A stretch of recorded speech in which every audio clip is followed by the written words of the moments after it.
The year is 2011.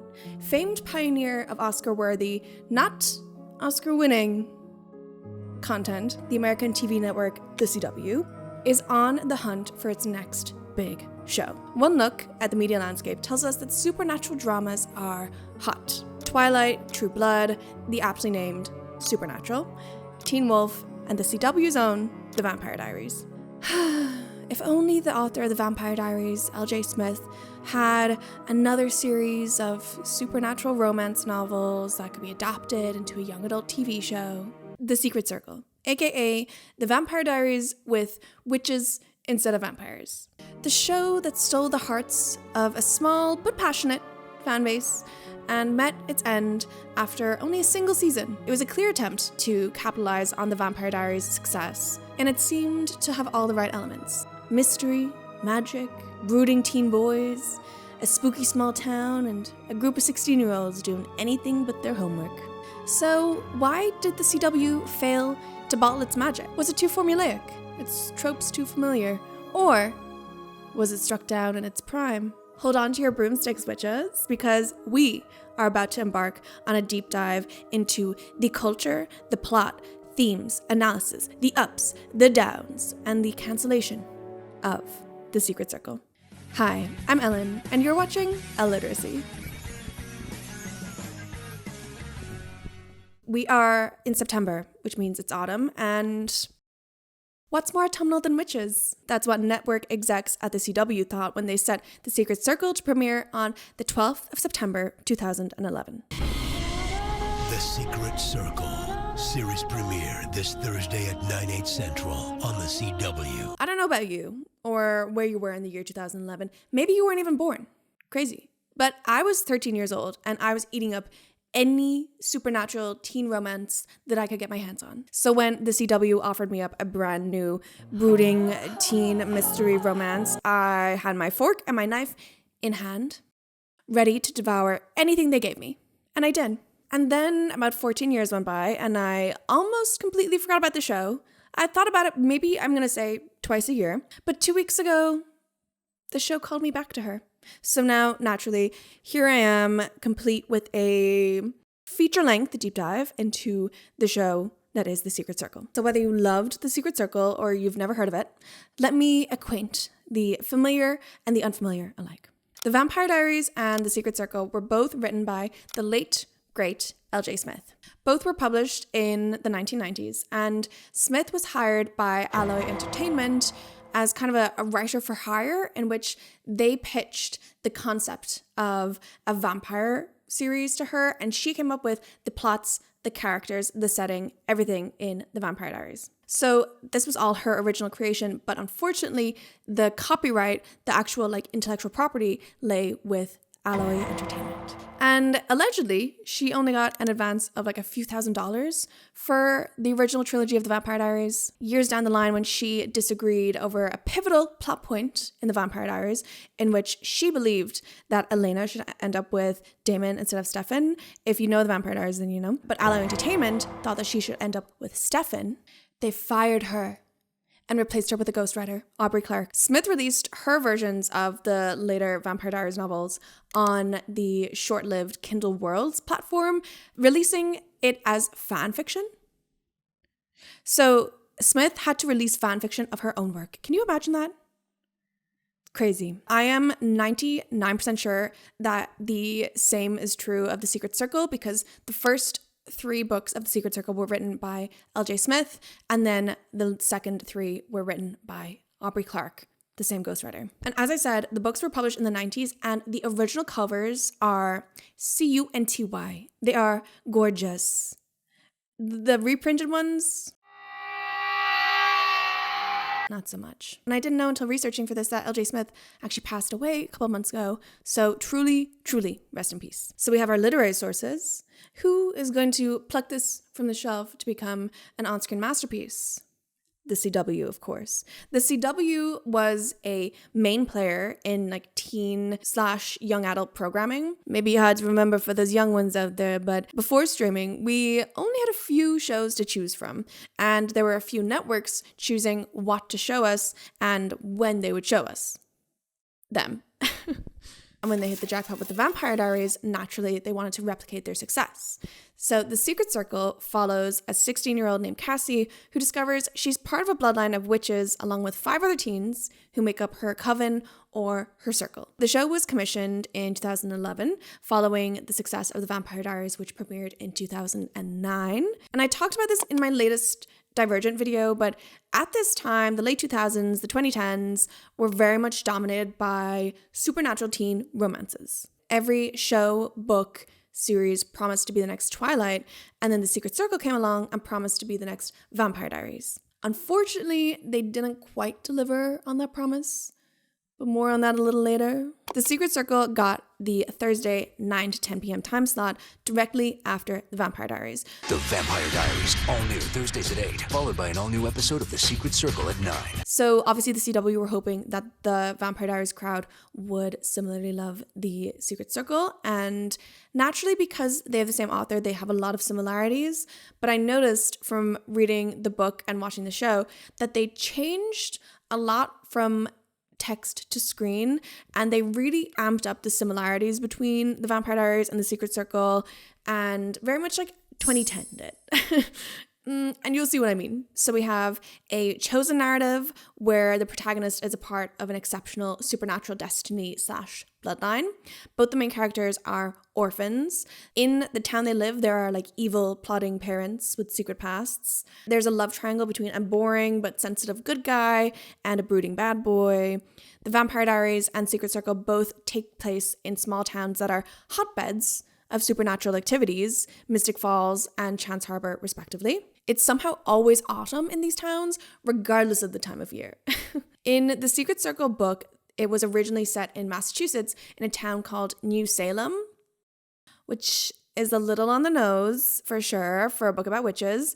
And they relocated it to Washington, to fictional Chance Harbor. And I think this move to Washington is also kind of an attempt to emulate that like Forks, Washington from Twilight. Those like the moody, rainy pine forests kind of landscape. A good moody setting is vital to a teen show. And it's equally important that they're called something vaguely spooky as well, like Mystic Falls, Chance Harbor, Rosewood, New York City.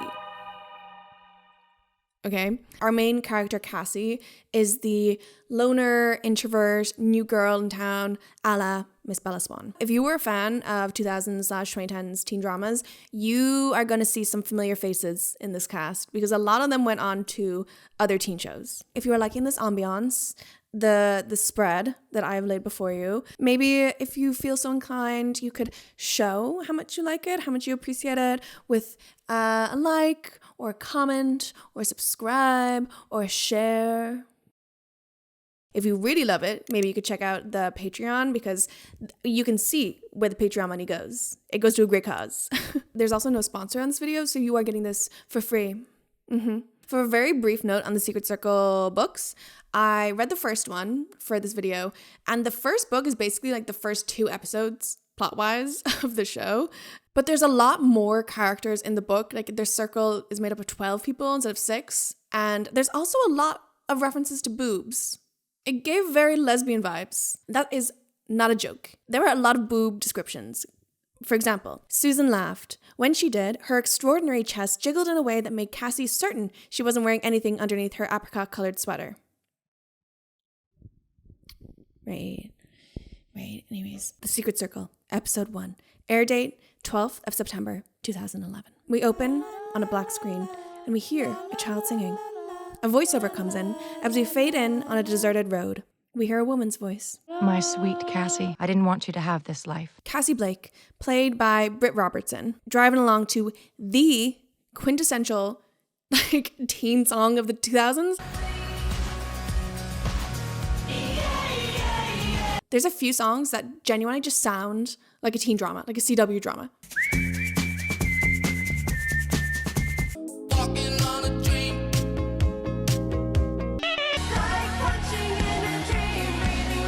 I can't explain it. Anyways, out of nowhere, Cassie's tire pops. She has to pull over to the side of the road. One other car is on the road. A mysterious, reckless driver who stops, drives off, only to stop outside Cassie's mom's house. Her mom, Amelia, is humming the same tune the child was singing at the start. And we see a man walking across the road, pouring out a bottle of water. Amelia's sink bursts. He strikes a match. The hob goes on fire. Another match. More fire. Another match. More fire. The whole kitchen is on fire. Amelia is crawling to escape.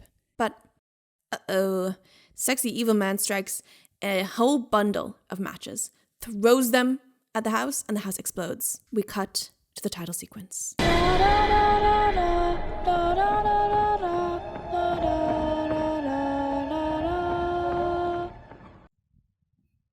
What an opening. When I watched this, I was like, that's cinema. That's really strong. I'm intrigued. I'm hooked. It's moody. It's atmospheric. Mysterious. It is also very reminiscent of the Vampire Diaries opening, where there's a couple driving along a dark, misty road. They get in a car accident and a mysterious man/creature kills them. And as I said, it's the first of many Vampire Diaries similarities we will see. And at the title sequence, there's a theme song, which is the tune that Cassie's mom and the child were singing. And I hate this. I hate this little melody. It sounds fun at first, and then it is in the soundtrack all the time. You hear it so much that genuinely for weeks it's been stuck in my head. Like, I think I'm having nightmares about it. And there's like the title sequence is fine. Some crows, and we cut to the secret circle. It's fine. Again, very similar to the Vampire Diaries, minimalist. It's the text on screen. It works. Flash forward 1 month, we're in Chance Harbor, Washington. And Cassie's moving in with her grandmother, Jane, after her mother's death. So we have our first trope. Can you see this? Our first trope. I made sticky notes of all the tropes that I noticed. First one, spooky small town. You can't really see it, but we know it's there. This move also introduced the second trope, dead parents.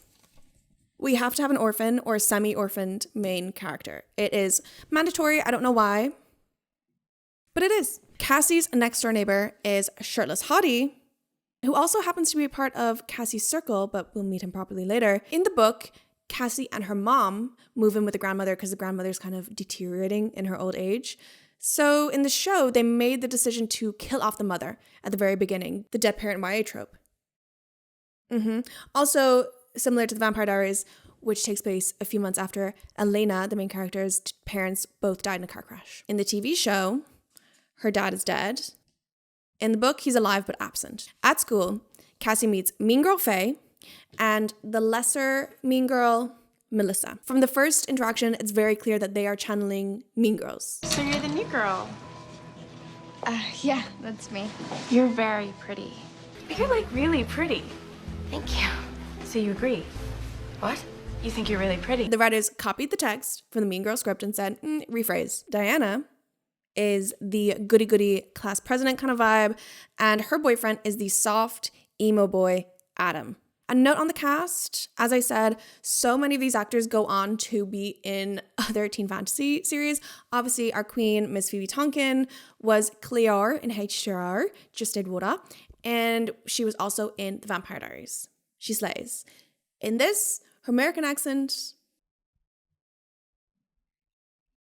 yeah, it's all right. You know, it's okay. She's trying her best. Then Diana, aka Shelley, is in Teen Wolf. I'll point out the others as we go along too. Soft emo boy Adam, aka Diana's boyfriend, really catches Cassie's eye. After school, Cassie goes to the boathouse, which is owned by Adam's dad, who meets her and immediately tells her that he was in love with her mother and that their families are destined, written in the stars. I loved your mother very much.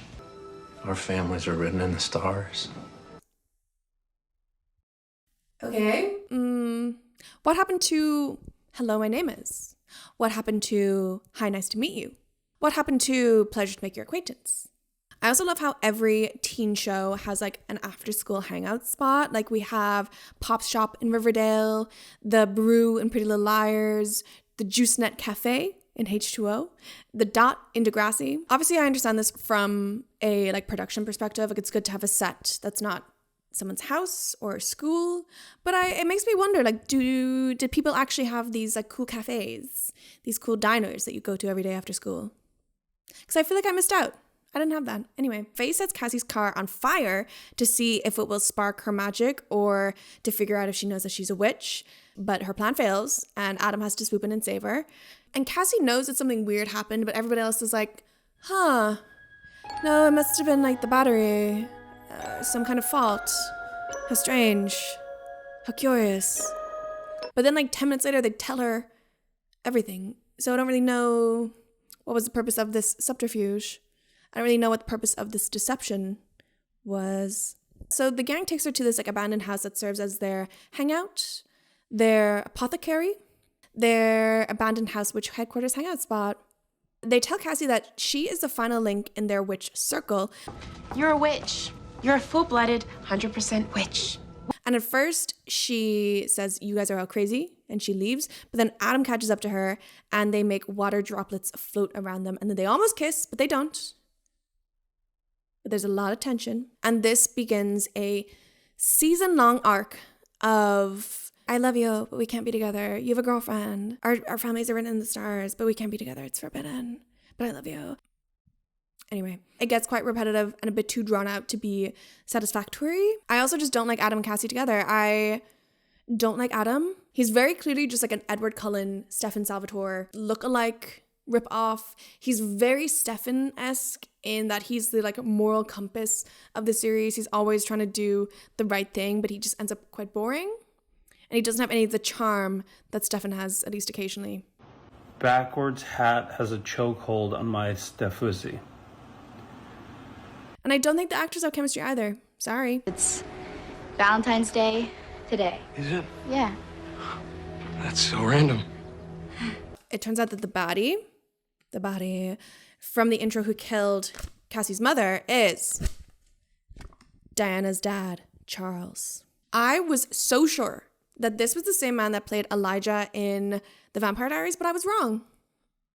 But I really do think that all like the CW adults look the exact same. Faye's mom, Dawn, is the principal of the school, and she is plotting with Charles. Bear with me for a little bit of exposition here. The Circle's parents' generation are also magic, and in this universe, magic is passed down like hereditarily through like bloodlines.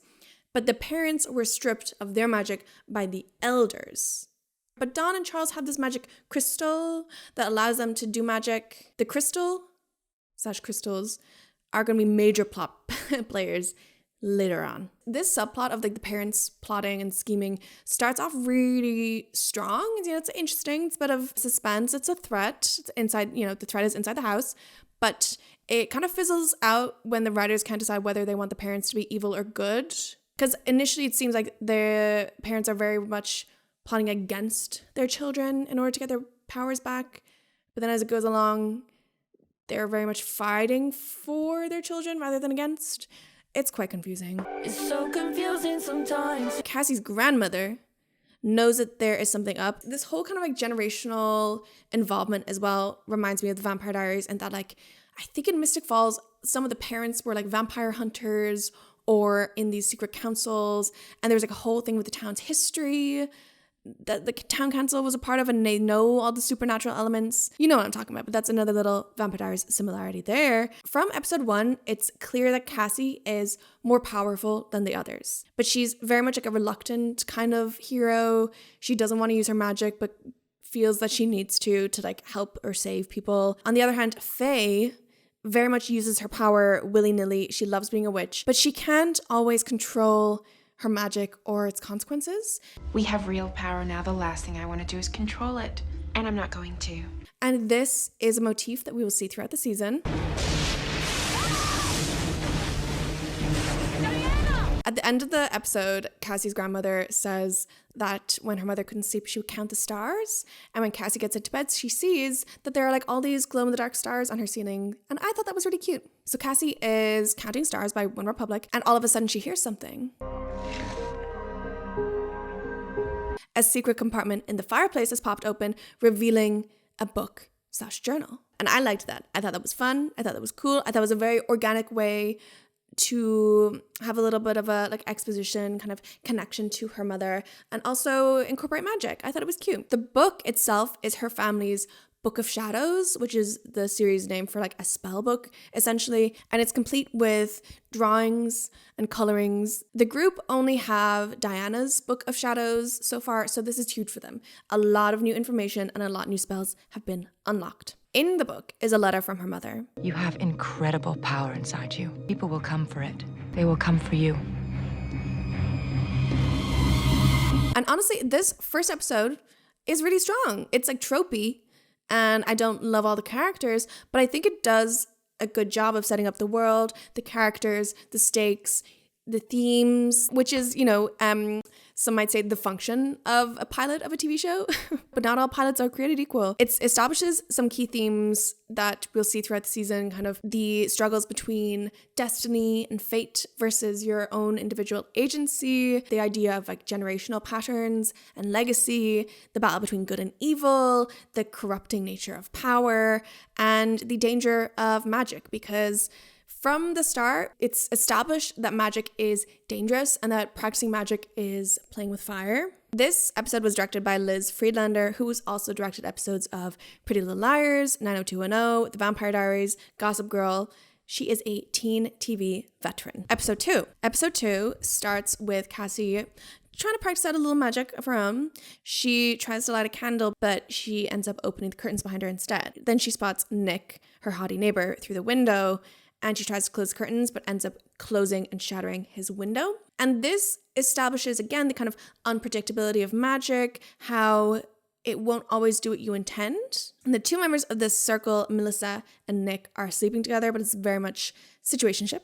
This episode revolves around Diana and Adam trying to convince Cassie to bind the circle, which means that they would do a ritual to link one another and it would control their powers. But Cassie, again, she wants no part in this. She says, I am John Mulaney's special new in town and I don't want to be bothered. But at school, Faye and Melissa are using their magic to torment her, and Cassie uses magic to retaliate, and it kind of goes a little bit out of control, and she's scared. So Adam takes this opportunity to do a bit of a lore drop. None of the information is important for this, so we're going to skip right over it. But then he again tells her that they need to bind the circle. A circle has more power than any one person can handle. Binding it is the only way we can utilize the power, but keep it controlled. Meanwhile, in town, there's a carnival/fair going on, and Faye and Melissa are using magic to win the ring toss. And then they take this like potion that Nick has concocted, and it's implied that it is something of a DRUG nature, an illicit substance of sorts. And Faye and Nick are flirting, which is bizarre, because we will learn later that she used to hook up with his brother. Speaking of romance, at a party that evening, Adam and Cassie talk about their connection, and Diana looks on, concerned, but not quite jealous yet. Then Faye and Cassie get into a fight, and Faye magically pushes their classmate Sally off a balcony, and she dies. But not for long, because then Faye's mom comes along with the magic crystal and brings her back to life. This is something that I want to flag, because are we establishing that witches have the power to resurrect people? It's a question that we will return to shortly. After Faye almost kills their classmate, everyone's like, yeah, maybe binding the circle would be good. Maybe a little bit of restraint and containing our power would be good. Let's make sure no one else gets hurt. So they have a little ritual with bonfire and they bind their circle. And this whole time in the background, Henry, Faye's grandfather, one of the witch elders, has come to town and he is sniffing around. He knows something is afoot. And at the very end of the episode, he confronts Dawn, and Dawn uses her magic crystal to kill Henry. It'd be awful if you had another heart attack.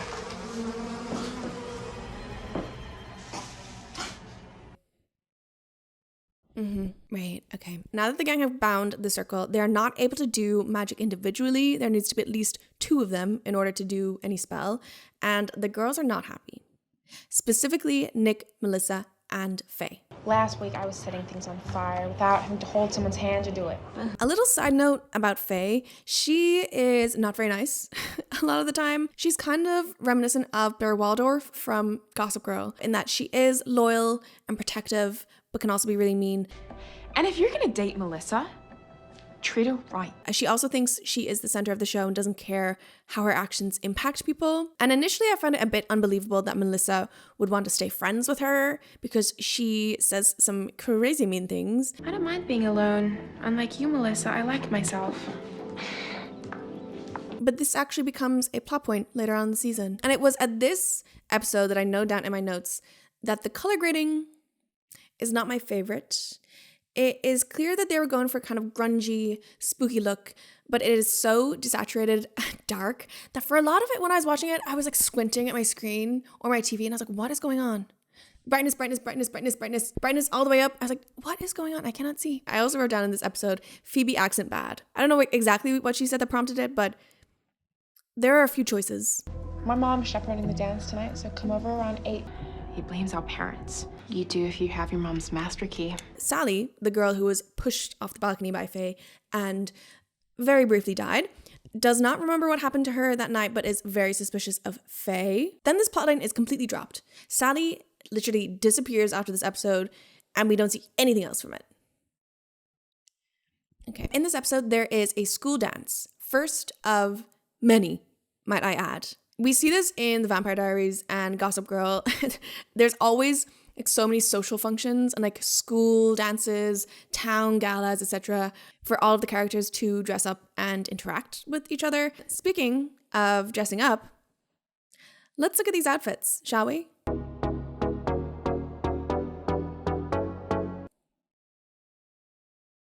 The wardrobe in this show really takes me back in time. It is definitely a 2011 time capsule.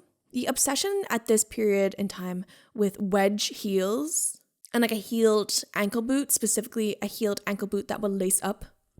We'll see a few of those, yeah. Adam and Cassie slow dance and there is tension of the romantic sort. But then they get interrupted because the group have a side quest to break into the principal's office, because remember, the principal, Dawn, is Faye's mom, to search the student records to bing information about the night their parents died. There was a huge fire in which everyone lost one parent except Nick, who lost both his parents. Yeah, double homicide. Yeah. One of the men who was affected by this fire is a man named Zachary Larson, who has been sniffing around. He was a friend of Amelia, Cassie's mom, and he blames the circle for what happened to his girlfriend, Heather. What happened? We'll find out in the next episode. Don't be greedy. Don't rush me. We'll get there when we get there. So Zachary breaks into the abandoned house, which headquarters hangout spot, which raises the question, are there no other teens hanging around here? No adults? No one? Because, I was like, maybe they're using magic to protect it, but this random man just walks right in. Also, who is tending to all these plants? And what are they using the plants for? I thought there was going to be a lot more potions or, herbs involved in the spells throughout the series, but there's not. Disappointing lack of herbs. Me when I eat an unseasoned meal. Mr. Zachary Larson comes to the school during the dance to try to kill one of the 6 in order to break the circle. And one thing about the Vampire Diaries, Teen Wolf, the Secret Circle, etc., they love a fight in the school. We don't see much of the school. We don't see much of the characters going to school or class, but we see a lot of supernatural fights set in schools. All right, and so this is our first baddie, our first boss fight of the season, and it's over pretty fast. They use magic to beat Zach, and all is well. But he's not dead. They don't kill him. They knock him unconscious, and then Dawn comes along and takes him away to the police. Episode 4 is called Heather. Can you guess who it's going to be about? Heather. The group are thinking back on Zach's arrival and are like, Do you guys think that was a little weird? That was a little weird, right? That was kind of weird. So they decide to find out who Heather is. And Adam and Cassie go to investigate and they pull that Scooby-Doo, Fred and Daphne. Maybe we should go to the creepy fishing shack and find out, and you guys go somewhere else. They track down Heather's brother quite easily, might I add, and discovered that since the night of the boat fire, Heather has been catatonic. Until Cassie talks to her and she leaps out of her coma to grab Cassie, and then she goes right back into it. They see a scar in the shape of a sigil on her wrist, and Cassie recognizes it from her Book of Shadows. She thinks that they should undo whatever spell has been put on Heather, and initially Adam's like, yeah, great idea. And then Diana says, I don't think we should do that. And Adam's like, yeah, you're right. I don't think we should do that either. But Faye, resident bad girl, says, let's do it. So she goes and helps Cassie break the spell on Heather. We see a little snake slithering under Heather's skin, and it turns out that she is possessed by a demon. And that little snake is a demon. It turns out that she was put into a coma to like contain this demon / dark magic. And I actually thought that like CGI of this little snake slithering under the skin was very good, is very effective. It was quite a minimal way to show her possession, but I thought it was quite effective. Heather is baddie number 2. She awakens from her demon coma and attacks her brother, and then goes to Cassie's house and attacks Cassie and Faye. And Melissa and Nick see this through the bedroom window. And I liked this. I like this little plot device of the neighbors being able to see what's going on. It happens a couple more times in the show, but I don't think it's overplayed. And side note, Melissa's always sleeping over at Nick's. I think Nick lives with his aunt. Does Melissa's family not care that she's like absent every night of the week on a school night? Anyway, the gang escape. Heather chases them out into the street, and then she's hit by a car.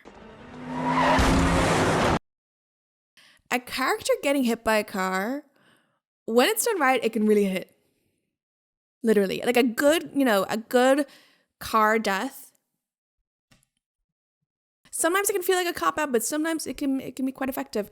And at the end of the episode, we see a little snake slithering around Nick and Melissa, and we see that the demon has slithered out of Heather's dead body, and it goes into Melissa's ear. One of my biggest fears in life, and I don't know where it started, I've had this since I was a child, is like an insect or something crawling into my ear, specifically when I'm sleeping.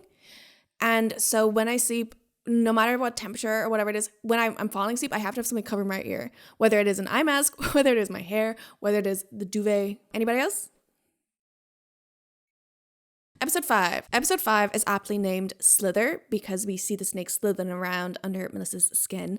Again, a little visual reminder that she is getting possessed. Demon Melissa tricks Nick into digging up a suitcase that was buried in the middle of the woods. Meanwhile, Adam and Diana are banging. Whatever. I think I just don't like Adam. Either the character or the actor, I'm not sure. I don't know if I like you. Sometimes I think I might hate you. But their tango in the sheets is interrupted by the gang blowing up their phone, and Demon Melissa takes the suitcase to the abandoned House Witch headquarters hangout spot and assembles a circle. She lies and tells everyone that her family's book of shadows is in there, but then they see the suitcase slithering around a bit. They see it moving. Demon Melissa immediately abandons the charade and makes herself known. Crumbles under pressure. Jessica Parker Kennedy, who plays Melissa, she's really acting in this episode, and I think she's great. The only weird thing is that they pitch her voice down in post to make it sound demon-esque, but it just sounds kind of weird. Let's see it. Why is everyone in such a rush to open the damn suitcase? Just stay away from it! The gang pulled the classic, Melissa, we know you're in there. Find it, please. I know you're in there. I know you can hear me. But no dice. It does not work. So Cassie goes to her grandmother for help, and thank God it happened this early. Because in teen TV shows, when they just don't tell a parent or guardian or adult or police, shout out Pretty Little Liars, when something is going on, and you're like, if this could all be solved so quickly if you told an adult. So I was quite relieved when this happened. And Jane comes in, and turns out that she also has a mysterious crystal. And on the topic of crystals, Dawn and Charles this episode are trying to do a blood moon ritual to locate the other crystals and also recharge theirs. But it doesn't work because they've used up all of the energy in the crystal. She's dead. Jane says to kill a demon, you must either burn it or drown it. So they put the suitcase in a bath and light it on fire. And then Adam, like an idiot, starts hitting it with a stick. Were you listening? Did you not hear what she said? I hate him. Anyways, Jane uses the crystal to discover that the demon has jumped from Melissa to Nick, who bolts. Demon Nick tracks down Dawn, and it turns out that 16 years ago, she summoned that demon, and now he has come back looking for power. Charles saves Dawn by drowning Nick. Nick is dead. I thought this was good. I thought this was great. I thought it subverted audiences' expectations, killing off a main character, especially one of the 6 of the circle, who you presume obviously the 6 in the circle are going to be the main characters for the entire show. No. Zed. I didn't feel like it was for shock value either. And yeah, there are some really nice wide shots at the end of this episode as well. And we see Cassie looking at Nick's bedroom window, sadly, obviously knowing that she will never see him there again. And again, I thought that was great. Visual storytelling. But on a lighter note, notable quote from this episode, according to the Secret Circle wiki, Dawn, white wine, please. White wine, please. The fallout from Nick's death is a little less impressive. The characters grieve for like an episode, maybe 2. But if you jump forward 2 episodes, you literally would not know that anybody had died, except for Melissa, who, since her and Nick were seeing each other, she takes it a lot harder. And she spends a lot longer grieving. I know you miss Nick. We all do. But you can't spend the rest of your life lying on your bedroom floor listening to depressing music. It's been 2 days, babe. The rest of them literally jumped 2 episodes forward and you wouldn't even know that anybody had died. You wouldn't know that their friend had died. They just moved right along. Speaking of moving right along, episode 6. Cassie wakes up in the middle of the night to see a mysterious man burning something in the garden next door. Hot mystery man is Jake, Nick's older brother, who left town 2 years ago. According to Jane, is a troubled young man. Because of the fact that witchcraft travels in like bloodlines, Jake has now taken Nick's place in the circle. And put a pin in that. There's something I want to return to a little later on that note. Meanwhile, talking about witchcraft, Jane tells Cassie that she was born to lead the circle because she's from a long line of exceptionally powerful witches. And I think she's referencing her maternal line. Your lineage goes back to the very beginning of witchcraft, Cassie. It's more powerful than any of the others. But we also learned that on her dad's side, she has a really strong lineage of witchcraft, and their witchcraft goes back like hundreds of years. And we learned her father's name is John Blackwell. Chosen one trope. Yawn. I talked about how much I hate this trope in my Divergent video. And this like witchcraft lineage chosen one trope is only going to get worse. I just really hate when there's one character, like the main character is exceptional for some random reason and they're so much better and they are the only person that can possibly lead a revolution or defeat the bad guy or lead a secret circle, you know? I'm not charmed by that trope. Before he left town, Jake had a thing with Faye. So Jake had a thing with Faye 2 years ago. Let's do some mathematics. Okay, if the circle are all now 16, 2 years ago, Faye would have been 14. If Jake is 3 years older, that means that he was hooking up with Faye when she was 14 and he was 17? Ew. Ew. Jake is set up to be the like Damon to Adam's Stefan as well, the bad boy corner of the love triangle. But I am not charmed by him. Damon, you know, for all his faults, I think is charming. Jake, no. Adam, no.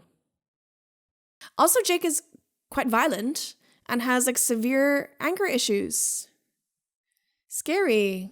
Anyways, another trope. Love triangle. Turns out when Cassie saw him out in the middle of the night having his little bonfire, he hadn't started the fire, he was actually putting it out. It was a fire in the shape of a crescent moon, which also turns out outside their abandoned house, which headquarters hangout spot. And it is a warning to witches to stay away. The person who said it? Simone, this goth girl baddie who attacks Cassie at home only to be saved by Jake. Jake tracks down Simone at her motel room and attacks her. I told you he was violent and scary, and he warns her to stay away, which obviously she doesn't. She turns up to Nick's wake, and then Jake kills her. But he lies to Cassie about knowing her because Jake is a witch hunter. Shock, plot twist, gagged. Whatever. I think it's fine. I think this plot twist is fine. I think it's kind of fun that there is someone in the circle actively working against the circle. But it's fine. You know, the lead witch hunter, Isaac, is played by the same actor who plays a werewolf hunter in Teen Wolf. Hilarious. Talk about typecasting. Jake is super against magic because he believes that it is responsible for the death of his parents and now also his brother. There's another reference in this episode to Adam and Cassie being destined for each other, and this has caused so much tension that Adam and Diana break up. This will be the most drawn out breakup in TV history. Teen TV history, probably. It literally lasts the entire season, and I will be making some references to things that happen between them, but not even all of them. I get it. You guys were together for 3 years, but you're also 16. You are all 16. And none of you are going to school or doing your homework. Maybe we put down our book of shadows and pick up a textbook. Wouldn't that be fun? Wouldn't that be nice? Episode 7 is the Halloween episode, Halloween special. One thing about me, one thing I love, a Halloween special. I love Halloween specials so much. Treehouse of Horrors, Pretty Little Liars, That's So Raven, Lizzie McGuire. I love a Halloween special. To prepare for their Halloween party, obviously we're having a Halloween party, Faye and Cassie are shopping in the local apothecary, antique shop, witch supply store. I don't really know what it's supposed to be, but they're getting bits for their big Halloween blowout. Yoo-hoo, big Halloween blowout. When Cassie goes to pay, she brushes hands with the man behind the desk, Calvin, and the mirror behind him shatters. Turns out Calvin is also a witch. This brought up the question of how many witches are in this town. Are there other supernatural beings in this town? Is this town full of witches? Because we saw that in the Vampire Diaries of like, first there's just vampires and then there's like witches and werewolves, and turns out not only are our main characters supernatural, but like everybody in the goddamn town is. Like they'll go to the cafe and like the man behind the cafe is actually also a vampire, you know? And I feel like had this show continued, there might have been a lot more kind of just random people in the town. I don't know. So I always wonder with like shows like this of, is the town just like a hotbed of supernatural activity?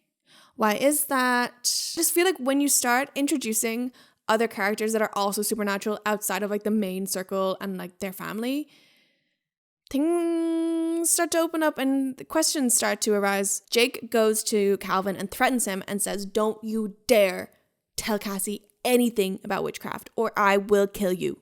Because remember, he is in league with the witch hunters who are all plotting to make their move on the circle at Halloween. One of the other hunters, and this is like kind of a plot twist, is this side character Luke, who was Cassie's date to the dance in episode 3, but he doesn't matter.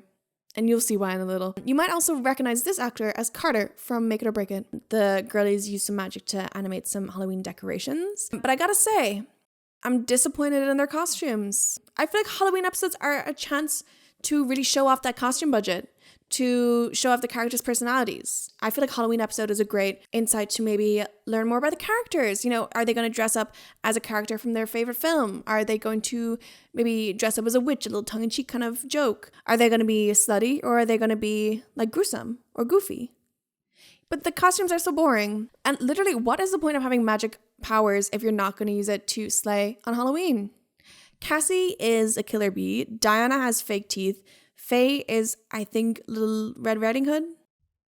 I'm disappointed. Despite Jake's warning, Calvin sneaks some information to Cassie. And by that, I mean he leaves an envelope in her letterbox.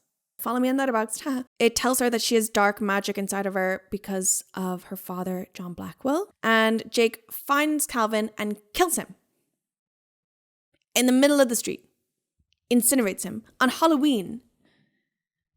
With toddlers and children and parents milling about. Cassie is suspicious of Jake and searches his room / Nick's room, and he finds a witch hunter knife. And Jake is like, "Oh, that was Nick's. He's a lot of crazy stuff." Meanwhile, each member of the circle is being chloroformed and kidnapped. Chloroformed again in the middle of a party? On Halloween, chloroformed and dragged away unconscious in the middle of a house party. 1, 2, 3, 4, 5. 1, 2, 3, 4, 5. A wine, birch, chore, car, cougar. People carried away unconscious, in the middle of a party. At this scene, there are parents and kids strolling right past. Halloween, when the trick-or-treaters are afoot, is probably the time that like any suburban neighborhood gets the most foot traffic in the neighborhood. Anyway, the circle awaken tied up and sat in a circle of like salt or ash or something that prevents them from using their powers. And just as Luke is about to eliminate Diana, Cassie magically stops him. Wait. What was that? I thought they couldn't do magic. Must have been a fluke. Luke is like, okay, Cassie, your turn. And right when he's about to eliminate her, she sets him on fire. Luke is incinerated. And this is major because it implies that Cassie has access to dark magic and that Calvin was right. She's the only one in the circle who has access to this type of magic. So far. More on that later. So yeah, anyways, Luke's dead. Just checking the till here. That is 7 deaths so far. And we are on episode 7. Cassie's mom. 2 teenagers, Nick and Luke. 1 elder, Henry. 1 demon-possessed comatose, Heather. 1 witch hunter, Simone. And 1 witch/apothecary owner, Calvin. 7 people are dead. In the span of like a couple months, maybe. And you know what? There's only going to be more. And none of them make a splash. And here we have another like teen drama, supernatural drama trope. There is no law enforcement, no nosy journalists, no vengeful lovers, no grieving parents, no concerned friends. Barely a whisper. After 7 people have died in like 2 months. Just wanted to flag that. Another trope. No/useless law enforcement. This is supposed to be the inciting incident for Cassie's like inner turmoil about using dark magic and that kind of battle between good and evil, I think. But she literally never mentions Luke again. You look a little rattled. Are you okay? She has just killed someone that she has gone on a date with, someone that is in her school. She is incinerated. And she never mentions it again. Her and Diana have like a brief convo in episode 20 about how it is hard to kill someone. Yeah, I would hope it is. But we're never shown Cassie like reckoning with guilt or grief. And then nobody is suspicious. Nobody interrogates her. This doesn't set up any kind of stakes of them being outed or arrested or threatened in any way. It really feels like they underused this. And because there are no consequences for Luke's death, it really belittles the weight of like the actions as a result. The circle is baffled, but they're happy to be alive. And Jake plays dead outside as if he were also chloroformed and being transported there. But he says he fought them off. And the rest of the circle are like, okay. Suspicious. Adam and Diana have another breakup convo. At the end of the episode, Cassie's grandmother goes to the house of Henry, the elder, / Dawn's father-in-law that she murdered. And she finds him dead on the floor. She has given her crystal to Cassie, but finds Henry's in a like little hidden compartment. Not hidden very well, might I add, for this like ancient magic crystal that is really important. And as she bends down to help him, again, question mark, bring him back to life? I'm not really sure. Do these witches have resurrection powers? I don't know. Someone sneaks up behind her, hits her over the head, takes the crystal, and walks away. Which actually, when we flash forward, does not make any sense. And you'll see what I mean. Episode 8. Cassie is worried because she hasn't heard from her grandmother. So she decides to road trip it to Henry's house to investigate. Did somebody say road trip? The entire gang is like, yeah, let's do that. Let's beep, beep, let's drive. Everyone but Melissa decide to go to Henry's house. And there is tension of the romantic / sexual sort between Cassie and Jake, who take one car. And then there's jealousy brewing in Adam and Faye in the other. There's 5 people going, and they take 2 cars. Okay, climate terrorists. This is very clearly for the love triangle, because why would you take 2 cars? Anyways, tension is not all that is brewing in Trans Harbor because there's a storm on the horizon. I do love a good storm / major weather event that culminates in like a climax of a plot, or like a weather event that forces everyone to stay indoors, such as the storm in Bodies, Bodies, Bodies. So we learn that, shock, surprise, plot twist, gagged, Charles is the one who hit Jane and knocked her unconscious and stole the crystal. But we see him taking an unconscious Jane back to Crystal Harbor. So why did it show him skulking, walking away at the end of episode 7? And at the start of the episode, Cassie says that she hasn't heard from her grandmother for a few days. So what's Charles been doing with her this whole time?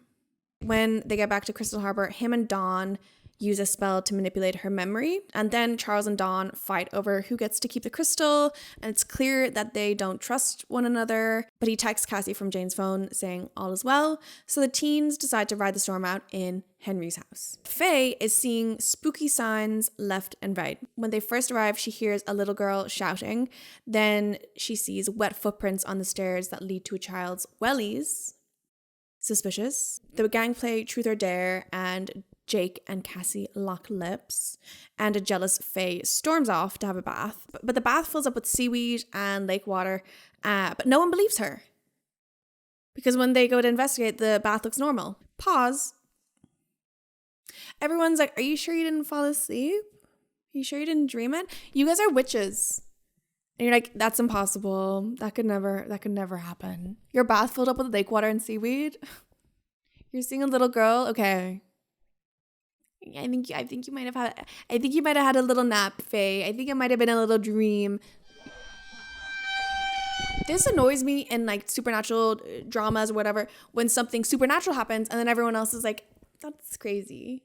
That's crazy. That could never happen. A lot of unexplainable things are happening to you and because of you. Adam and Diana hook up. I told you it is the longest breakup in the world. But honestly, like only 16-year-olds could be this dramatic. So fair enough. Cassie goes outside to find Faye and she sees the little girl. And Faye appears and says, you can see that little girl? It's me. Faye is having a little bit of a mentee bee at this point. You know, you would be. And she runs into the lake to try to find her ghost self. And then Cassie uses magic and she surfaces Henry's DEADBODY. Jake tells Cassie that her ability to tap into Faye's memory is highly unusual and yet another sign that she is more powerful than everyone else in the circle. Then he runs like the little rat that he is to the witch hunters and tells them that they need to find a new way to kill Cassie because she is more powerful than a normal witch. At the end of the episode, Cassie and her grandmother are chit-chatting, and her grandmother, because she had her memory manipulated, says, I never went to Henry's house. But Cassie says, I found your scarf inside. And both of them are like, how curious. How bizarre. Probably nothing. Episode 9. Even though this is episode 9 out of 22, this is the mid-season finale. Cassie is mulling over the documents that Calvin left her, and they all have the initials JB on them. So she takes them to her grandmother, Jane Blake, who has never seen them before in her life. If only Cassie were related to another JB. Maybe John Blackwell? Your father? It takes her an embarrassing amount of time to figure out that little riddle. JB. I'm so stupid for not making the connection. And it's Jake that helps her. And she traces her lineage back to a man called Francis Balcoin, who was the first witch to use dark magic. At some point down the line, they changed the name from Balcoin to Blackwell for safety. I don't know. I'm not loving how patriarchal all of these witch lineages are. What happened to witchcraft being a feminine art? A womanly pursuit, a girly hobby. Again, we're going to discuss that later. There is another function, social event, occasion of some sort in this episode. My SD card just filled up. Anyways, Cassie asks Jake to go to the function of the week, but he says no, and then he trashes his room. Violent, angry, scary man. I don't like it. Jane is having severe memory problems, very much seems like dementia, but we all know it's because Charles and Dawn were tampering with her memory. She is mixing up Cassie with her dead daughter, Amelia. She's forgetting Henry's dead. She's all mixed up. And then she also reveals that Dawn and Blackwell may have had a thing in their youth. That's important for later. The outfit that Cassie wears to the function, the strapless dress with the belt, this is such a 2011 silhouette. And I don't know how to explain it, but just like a strapless, that specific type of like strapless dress, belt here, and then it's so 2011. Jake and Cassie flirt and then they slow dance. And Adam's there, glowering in the distance. He's spying on Jake. Allegedly, okay? No, he actually does spy on him because then he discovers that Jake is a witch hunter. He's too late revealing this information to the circle because Cassie's already gone off with him. But it appears that Jake has had a change of heart. He's actually falling for Cassie. So he's trying to convince her to leave town. What a quick turnaround. This man's like unshaking belief in the need to destroy magic and the vengeance that he feels about his family has dissolved after hanging out with this girl like what, 5 times? We've also seen him kill like 2 people. This redemption arc is swift. Cassie gets a text from Adam, all caps, Jake is a witch hunter. Too little too late, my guy, sorry. Isaac, the witch hunter leader, is in Cassie's room and kidnaps her. Jake, Adam, and Faye plan a rescue mission. They succeed in freeing her, and Jake rides off on the boat with the witch hunters, looking sad, looking forlorn. Jake's convinced that Cassie has the power to fight off her dark magic, and then Isaac drops a bomb. Cassie Blake is not the only child of Blackwell in the circle. I know this is a different color sticky, but whatever.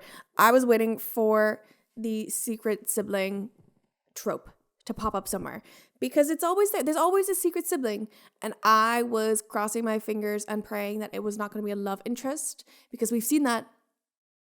Shout out Mortal Instruments, because for some reason that is also a trope that you are actually related to the person that you're in love with, and I shan't tell you yet whether that is the case or not. You're just gonna have to stick around to find out. So that is our mid-season finale.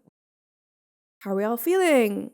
Shall we do a little check-in? Cassie is torn between soft emo boy Adam and the maybe reformed bad boy / witch hunter Jake. But Jake has now left town, so strap in for some pining and yearning. Adam and Diana are dragging out their breakup. Faye isn't as preoccupied with getting her individual power because she was sidetracked by Jake's arrival, but now that he's gone, she's going to be back on her quest. Melissa is grieving. Not much more going on with her. Jane is basically senile following Charles's meddling. Charles and Dawn are on the brink of falling out over their crystal. Cassie is learning more about her ancient dark magic bloodline on her father's side, and now we know that she has a sibling in the circle. Jane hinted that Dawn and Blackwell used to hook up, so could it be Faye? Faye thinks it is. The dark magic storyline is set up for this like larger theme of good and evil, destiny versus individual power. Will Cassie continue using dark magic, or will she be able to resist?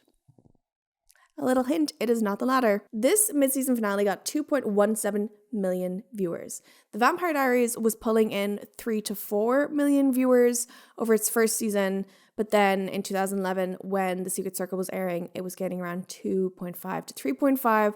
So The Vampire Diaries was consistently doing better than The Secret Circle, still at this point. So far, The Secret Circle has peaked at 3 million with the pilot, but it's dropped to an average of 2 million by the mid-season finale. Overall, I do think this first half is pretty strong.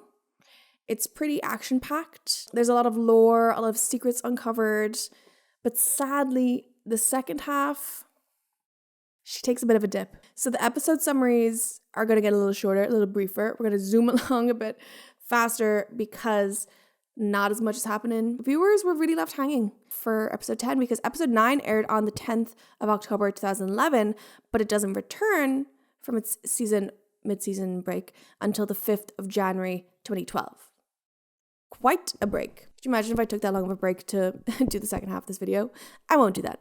Episode 10 opens with a dream sequence. I don't know about you, but I love a CW dream sequence. They have a certain je ne sais quoi. Cassie has a dream that she uses her dark magic to kill Jake. Cassie, she's a little anxious about typical girly things like her crush and, whether or not she's fundamentally evil. I mentioned this earlier. Like, this is a major theme in the show, and I do think it's interesting in theory, but it's so dragged out. And like I said, when Cassie killed Luke, like, she will do these horrible dark magic things and then won't, like, think about or reference them after. So it's like, are you actually worried about being evil? Are you actually anxious about this? Because we're told that she's anxious about being evil and she's worried about her dark magic, but we're not shown it in anything, in her behavior at all, really. And this kind of reluctancy to use dark magic also just gets really repetitive and drawn out because there's this kind of pattern set up where the gang will get into some kind of like emergency where their magic won't work or someone's about to die or blah, blah, blah. And then Cassie's forced to step in and use her dark magic to save the day. And then everybody around her warns her about the dangers of using dark magic and Cassie stresses. But then they get into another little pickle where she has to use her dark magic, blah, blah, blah, blah, blah. This is kind of my complaint with a lot of the show. It just gets very repetitive. We'll see this kind of patterns, these circles, if you will, but nothing fresh kind of happens in them. It's not like this time something's different. This time she won't use her dark magic and something bad will happen. Someone will die or something else will happen because she resisted that temptation. Nothing like that happens. The cycle never breaks. There's no real narrative tension that this is building. I truly think that the writers actually didn't have enough material to fill out 22 episodes for this show, and they should either have like shortened the season or shaken up the plot, flesh it out more. I don't know, done something different. I know I have been complaining this whole time about how we are like told but not shown about Cassie's inner turmoil, but there is this one little moment of cinematography that shows her division of self. There's a shot of Cassie and her reflection in the glass door when she's talking to Adam. It's an excellent visualization of her two selves, and it reflects, no pun intended, the deception in this scene as well. She's being two-faced. She has two faces. Yeah, I have a degree in film. Thanks for noticing. In this episode, Cassie's dark magic takes over when she goes to the abandoned house witch headquarters hangout spot and overhears Adam talking about her dark magic to Diana. She is furious because he promised that he would keep that a secret. But to be fair, Diana saw him Googling dark magic on his laptop and put 1 + 1 together and realized it was Cassie. But all that Cassie knows is that Adam is spilling her secrets to his ex-girlfriend, and she gets mad. And she uses her dark magic to choke and almost kill Adam. Adam's terrified, but ultimately very forgiving because he has the spine of a worm. Diana's terrified and very wary of dark magic in general, and Cassie is appalled at herself. Let's check in with the girlies on the other side of town. And by that, I mean the adults. Charles's mom comes to town and lets the adults know that she knows that something is afoot and she will not rest until she finds out what's going on. Dawn is immediately like, let's kill her. And Charles is like, can we relax for 5 goddamn seconds? We cannot kill everybody in this town that investigates us. Also, that is my mother. Little did they know, the grandmother is actually doing some plotting of her own. More on that later. Faye has picked back up her quest to gain individual power, her main story arc that was dropped for 7 episodes, and she finds a voodoo man named Lee LeBeck, who obviously is a sexy white man, because why wouldn't he be? Side note, the actor's name is Gray Damon. Gray Damon? He literally has the name of a YA supernatural love interest. Gray Damon. Crazy. Anyways, he does a ritual on Faye that involves like chanting something and caressing her. It doesn't work. He scammed them. Cassie is staying at Diana's house, and in the middle of the night, she wakes up. Diana's grandmother is like, I sensed your dark magic, but I know a ritual to get rid of it. The ritual, the grandmother puts Cassie in a wooden box and tries to kill her. She's like, the only way to get rid of dark magic is to eliminate it. So you kind of have to die. Right. Cool. Cassie uses her dark magic to burst out of the box, and the grandmother disappears. But before she leaves town, Kate says, I know you are responsible for Henry's death and for Jane's memory issues. And Charles says, well, then I will tell the elders that you tried to kill Cassie. This little tension, this little investigation comes to nothing. Comes to nothing. I get so annoyed with this show that they like build all these random points of tension of these random suspicious people investigating, blah, blah, blah, blah, blah. And then it comes to nothing. It fizzles out. It is the New York Times Connection's 4 words for nothing. Zilch, nada, zip, zero. Episode 11, we have another dance. Another function. I think this is number 4. This dance is fire and ice themed. And at the start of the episode, Diana and Cassie try to change the color of a dress. And I was like, oh, this is fun. We never see them like casually doing magic. This is kind of fun. Cassie sets it on fire. Ruh-roh. In this episode, Adam's dad says that he is 2 weeks sober. And first of all, good for him. But second of all, this really made me question the timeline of the show. There's no way of knowing if it's been a day between episodes or a month. And I thought maybe that the dancers were a way of like showing the passage of time, but they're just random themes. They're not any time signifiers. Like we had Halloween. And now we've fire and ice. There's no like Thanksgiving, Christmas, New Year's, blah, blah, blah. No way of knowing. Adam and Cassie sneak their way into the Town Hall Municipal Records computer to find out information on Cassie's dad. They discover that John Blackwell used to live on 7 Briar Hill. I know that place. Could it be? No. It's not. Wait. Is it? Yeah, it's the abandoned house which headquarters hangout spot. Apparently the house is on like a confluence of energy points.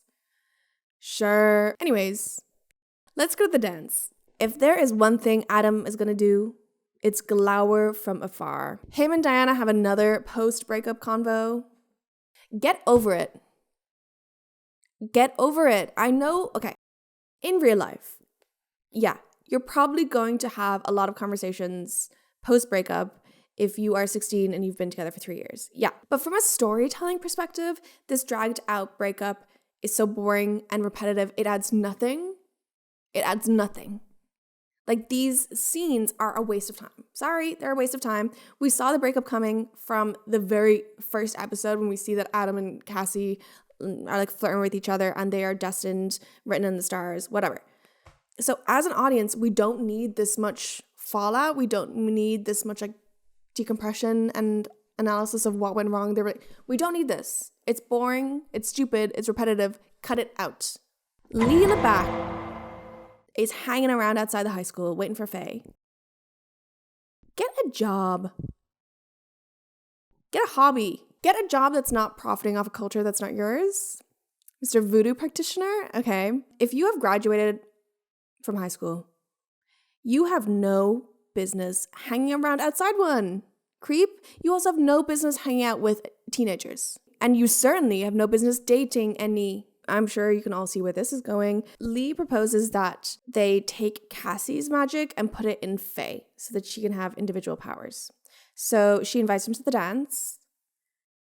Would the principals, the teachers, the volunteer parent chaperones not notice this random grown man walking around? Apparently not, because they set up a full witch ritual in an empty classroom. They do a ritual and it ends up sapping not the energy from Cassie, but from the rest of the circle. Melissa passes out in the bathroom and then almost dies when Faye sets the school on fire. There are these like huge glass pillars falling from the ceiling at a high school dance. It's not the Met Gala. Faye and Lee immediately reverse the ritual. And did they clean up after themselves? I doubt it. And do we hear anything about an investigation into the school fire? No. Do we hear anything about a suspicious janitor or a teacher discovering a full witch ritual set up in the classroom? No. No mention. The writers, I feel like, decide to build tension in every place but where it makes sense. And all the tension that they build leads to nothing. Adam and Cassie go back to the abandoned house which headquarters hangout spot to look at this dark magic sigil that is carved into the roof of the basement. And they kiss. But who interrupts their kiss? Jake. He's back. He was gone for 2 episodes. But like I was saying at the start, we have no idea how long he was actually gone for because Cassie acts as if she hasn't seen him in like months. Episode 12. Jake warns Cassie that the Witch Hunter Council now want her dead because they found out about her dark magic. And he thinks that the key to stopping them lies in uncovering what happened the night of their parents' death, the night of the boat fire. And it turns out that he followed his parents onto the ship but has repressed his memory. So he wants Cassie to enter his memory with him. They walk through this memory together until it gets too painful for Jake and he has to stop. But Cassie keeps going. Cassie trudges on along, abandoning Jake because she is determined to figure out what happened. And then she ends up like trapped in his memory. This I'm unclear on because she's definitely seeing and hearing things that would have been impossible for like the young Jake to have heard or seen. And when she's in there, a woman sees her and says, "You're not supposed to be here." But it's a memory, so no one else sees her. So this is quite strange. Cassie discovers that her dad never died that night, that he actually used a magic necklace that has the same dark magic sigil that is carved into the roof of the basement, and he used it to channel dark magic and set all the witch hunters on fire, and he escaped. And when Cassie is witnessing the recreation of this fire, she starts choking on the smoke. In real life, it's bizarre. This memory thing is obviously like a plot device for exposition on Cassie's dad, but this forced danger was really bizarre. Like, why can we not have one thing where Cassie's life isn't threatened for some stupid reason? Because it's not like Jake was choking on the smoke and this happened to him and now she's experiencing it. It's just to create another situation where, oh no, Cassie's life is in danger. She's obviously fine. She goes to the boat, finds her dad's medallion, and then her and Jake dig up her dad's grave, open the coffin, and discover a animal skeleton inside, confirming that he is not dead. Another trope, dead parent is not dead. I mean, I know this is technically a plot twist, but I think we all knew from the start that Cassie's dad was not actually dead, you know? Like this dark magic practitioner, like this mysterious dark magic man who has been absent from the start. Meanwhile, Faye is still hanging out with Lillebeck. Not only is he a voodoo practitioner, but he also deals some illicit substances, and that substance is something called the devil's spirit. It's supposedly has some like magical effect. I don't know if it's only for magical people or what exactly, it's unclear. But his friend Callum barges in looking for some devil spirit, and the actor who plays Callum also plays Travis in season 1 of American Horror Story. Callum is also flirting with 16-year-olds. That is now 3 grown men who flirt with these teenagers. Also, the devil's spirit is apparently dangerous, and Lee says that his ex-girlfriend overdosed on it, ? Every time I read this next line in my script, I have to take a moment to like take a breath. There is another Adam and Diana breakup convo in this episode. Notable quote mention, Ethan says, "I'm sober as a church mouse, Charles." I'm sober as a church mouse, Charles. Charles and Dawn are fighting because Charles is hogging the crystal, and then Dawn manipulates Ethan, Adam's dad, into attacking Charles and stealing the crystal. People are always getting hit on the head in this show, and it will take like 1 hit and they're unconscious. I don't know if that's how that works. Anyways, Dawn is like, "Oh my god, Ethan, thank you so much for getting the crystal. Can I have it?" And Ethan's like, I think I'm gonna keep it. Not much happens from this plotline with the parents, so I'm kind of breezing through it, but I didn't want to leave it out because it does bring up some questions in the next episode. Speaking of, episode 13. The woman who saw Cassie in the boat fire memory arrives at her doorstep and is a psychic named Lucy. She says that the medallion her dad had needs to be activated, and she knows the ritual to do it. But the whole circle need to gather in the woods. Meanwhile, Cassie is messing around with some dark magic and she causes an earthquake. Jake has to tackle her to save her, which results in this kind of sexual tension love triangle moment. Diana decides to throw a birthday party for Adam. Sure, there's kind of a meta joke in this episode where Faye says, Diana was able to find enough random classmates to make it look like Adam is friends, other than us 5. Because yeah, who are these randos in the boathouse? Nobody we've ever seen, nobody knows, and nobody needs to. At the party, Faye and Melissa are digging into some devil spirit, and they call Cal to get some more. Cal arrives and gives them a baggie of white powder in the middle of the party, out in the open. No wonder people are always tracking down these witches, because they cannot even do a DRUGDEAL subtly. Speaking of DRUGS, Charles slips something in Ethan's drink to make him fall asleep and steals the crystal. Then Dawn tracks Lucy down and wants her to track down the rest of the crystals. And initially she agrees, but then she turns up to Dawn's house and stabs her because, plot twist, she is working with the witch hunters. Charles finds her and uses the crystal to bring her back to life. Now we have 2 instances, and maybe a third attempted one with Jane and Henry, where people bring people back from the dead with the crystal. And this brings up some questions. Does all magic have the power to bring people back from the dead? Why have they not used it on anyone else? Why did Charles and Dawn not use it on their spouses who died in the boat fire? Was it because they were in a fire and like you need someone's body to resurrect them? Is there a point at which they're too far gone?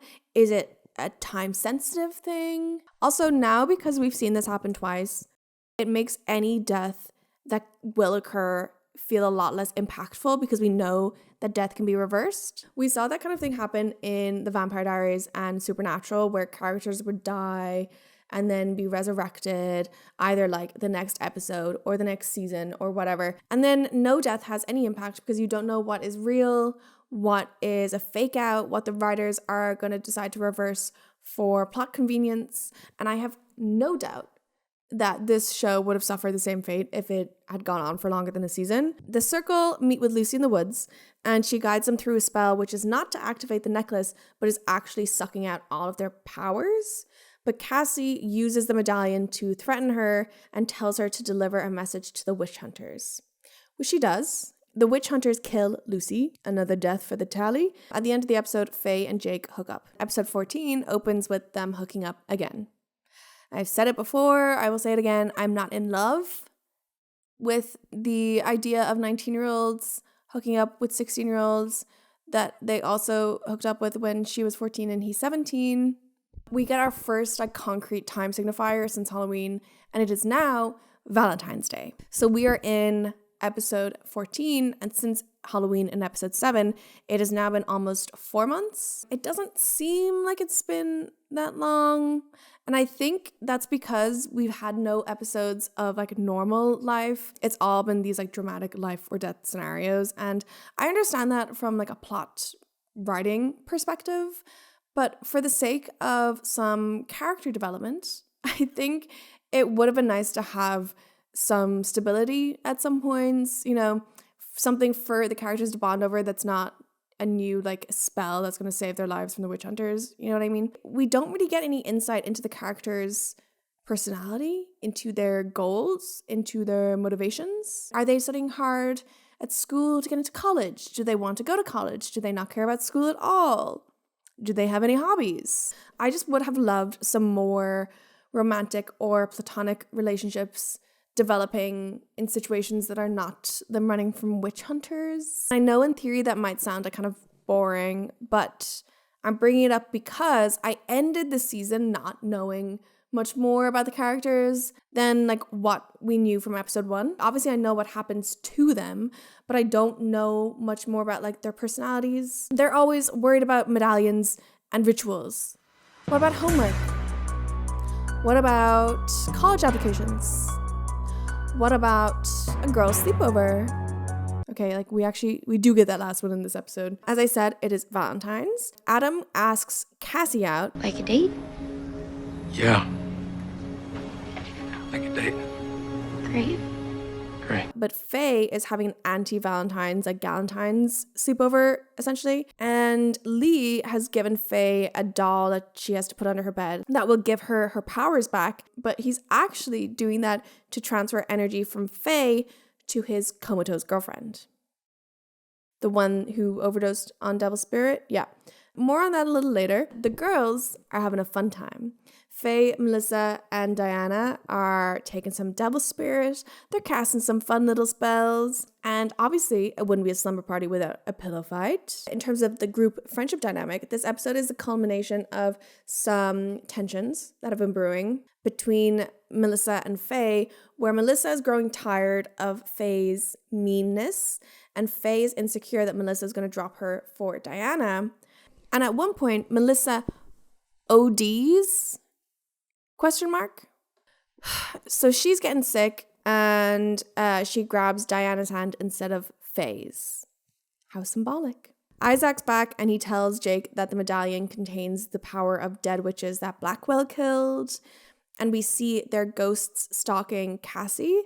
At one point, she's driving, and the medallion chokes her. So she loses control of the car, and the car flips. She gets up and walks away, not a scratch on her. Not a bruise, not a tasty little drop of blood.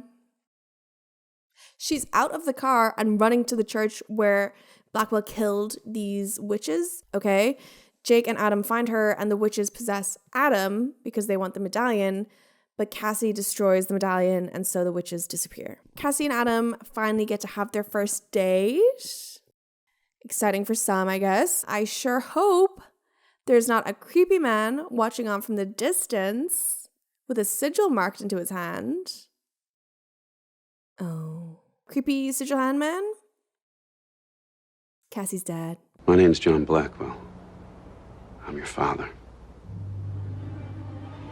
Yeah, I mean, we all knew it was a matter of time. The thing is with this reveal is that I was so sure that this was not actually Cassie's dad and that it was like an imposter because his arrival is so anticlimactic. I've pretty much gotten used to the idea of you not being around. Let's just keep it that way. Cassie had used the medallion to contact him, and then when he arrives and he's like, I felt your call, she's like, I don't want to talk to you. Why are you here? Literally leave. Then why did you do that? Also, she's not even shocked that he's not dead. And neither is anybody else. Like the rest of his circle, Dawn and Charles and Ethan, will see John Blackwell and be like, oh, hey John, yeah, I never thought you were dead. You shouldn't be here. You don't seem surprised. I never believed it. Your funeral was lovely, though. You're not surprised. Well, I always had a nagging suspicion that his death was too good to be true. No one cares that this man disappeared for 16 years and is all of a sudden back from the dead. But I'm going to save you the worry because this is her actual dad. The writers just really fumbled the tension of this reveal and just downplayed it way too much. Also, the actor's really bad. No offense. Sorry. And everything that I've done since the day of the boatyard fire was to keep you from being in the very situation you are right now. There are a lot of stories out there, but the truth is bigger. I think you know that. And the entire season was building towards this reveal, towards, Cassie's mysterious dark magic past, dead father, ? And now Cassie doesn't want anything to do with him. And nobody cares that he's here. So, no, she has bigger things to worry about. Like her new job at Java Brew. See, and this I loved. I loved that she had this little part-time job and that she was training to be a barista, whatever, waitress. And then we see 2 scenes of her working. Faye and Melissa go to a voodoo party? ? With Lee and Cal and all their voodoo friends. Okay, Melissa does a little spell ritual thing with the same type of doll that's under Faye's bed and discovers that the doll is used to take away power. And also through this trick, Callum discovers that Melissa is a witch, which is important for later. Faye confronts Lee about the doll, and he says that he initially was using her to bring his girlfriend back from the dead or from a coma, whatever. But now he does have feelings for her. And then they hook up. Again, right? She's 16. We don't know how old this man is, but he has a full beard and is definitely not in school. Maybe this hookup, this utter depravity could be forgiven plot-wise if he was just using Faye for her power and to get his girlfriend back, but he's telling the truth. He has had a change of heart. What is with not one, but now 2 men who have changed their entire like life motivations and evil actions because they've hung out with a 16-year-old 5 times. First, Jake abandoned the witch hunters for Cassie, and now Lee abandons his girlfriend for Faye. I just don't care for this reformed bad boy arc because they're happening way too fast. The men are evil and the girls are teenagers. At this moment, Eva, Lee's comatose girlfriend, wakes up. Cassie is chloroformed by the witch hunters again. That is twice. In 4 months? Eben hypnotizes her into performing a ritual to kill her father. The circle manages to save them both, but Eben is impaled on a tree and then he disappears. Okay. Literally, as I said before, every conflict is the same. It's them getting attacked by witch hunters and then Cassie using her dark magic to save them, or the circle save them all, and then all is well. By this point, the formula may be getting a bit tired, but don't worry, we do still have 7 more episodes. So, episode 16. Faye is pining after Lee, and we know this because she is staring at his website. The writers are like, how do we show that she likes him? A bit of visual storytelling. Maybe this is the best social media stalking she could do. I guess we have another social function in the school. Casino night! Cassie and her dad are fighting over dark magic, which leads to this moment of CGI brilliance. We get another warning about the potential for dark magic to change you. What the change is, we don't exactly know. Is it power hungry? Is it murderous? Do you get possessed by dark energy or dark magic or dark creatures? It's never clarified. It's just vague, like, it's gonna change you. Lee's girlfriend is awake, and the two of them have a conversation like they've never spoken before. I OD'd. If it weren't for you, I'd be dead. You stayed by me, nursed me back to health. Exposition, blah, blah, blah. A random Australian man named Grant shows up and starts flirting with Diana.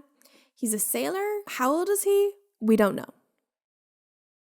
We don't know. We just know that there's another man flirting with a 16-year-old. Cassie discovers Blackwell sneaking around the abandoned House Witch headquarters hangout spot. He was like looking in a secret compartment and then he flips a table in rage. What is the point in sneaking around if you are going to leave a trail of very obvious evidence that you were there? Let's say, for example, a trashed table. Second, the amount of violent men in this show, the amount of men that we have seen like trashing their room or a table, the amount of angry outbursts that we see from men in this show, I don't like it. Blackwell was looking for a sway, which is a tool to like take the power of other witches. Wow. I wonder why he wants that. He's definitely not like, I don't know, evil. It turns out Adam had previously found this way and hidden it away.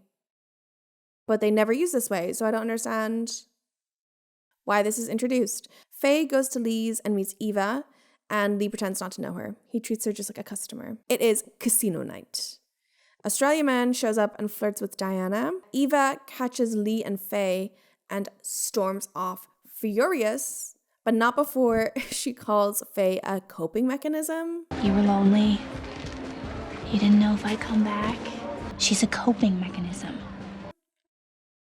Woof. When Lee goes home, Eva uses her newfound magic, which I think is a side effect of her overdose on the devil spirit. I don't really know.